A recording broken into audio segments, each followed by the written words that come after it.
Hello friends, আমরা চলে এসেছি সোনাঝুরি হাটে ভিডিওটা দ্বিতীয় পার্টে। আপনারা যারা আমার প্রথম ভিডিওটা দেখেননি, নিচে ক্লিক করে তাড়াতাড়ি আমার ভিডিওটা দেখে আসুন। আচ্ছা, এগুলো সব মাটি দিয়ে বানানো গয়না, এগুলির গুরুত্বই আলাদা। আচ্ছা, এটা কি জিনিস আপনারা কমেন্টে জানাবেন, আমি কিন্তু বলবো না। এই কাকিমার কাছে অনেকগুলি ওড়না কিনেছিলাম। এই যে দেখুন, কাকিমার কাছে সুন্দর সুন্দর সস্তায় ওড়না ছিল।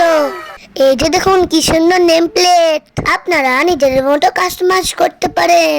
এই যে দেখুন হাতের কাজের সুন্দর সুন্দর ব্লাউজ পিস, এগুলি 100 টাকা থেকে শুরু। এখানে অনেক রকমের সুন্দর সুন্দর চুড়িদার পিসও আছে।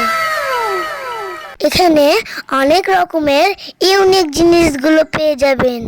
এখানে ঘাস দিয়ে বানানো কি সুন্দর ঝুড়িয়া সাজি, এখানে কাঠের বানানো বিভিন্ন প্রকার চিরুনি পেয়ে যাবেন। সস্তায় লণ্ঠনগুলি পাওয়া যাচ্ছে, আপনারা ইচ্ছা আচ্ছা। করলেও বার্গেনিং ঠিক আছে। করতে পারেন। 1000 টাকা দামের মোড়াগুলোতে বসে দেখলাম কতটা আরাম। আমি একটু দাঁড়িয়ে দাঁড়িয়ে বাউল গান শুনে নিলাম। আচ্ছা, বাড়ির পরিবেশের মতো খাবার পাওয়া যাবে, আপনারা ইচ্ছা করলেও রাত্রেও থাকতে পারেন। এখন আমি বাড়ি ফেরার জন্য প্রান্তিক স্টেশনে বসে আছি বন্ধুরা।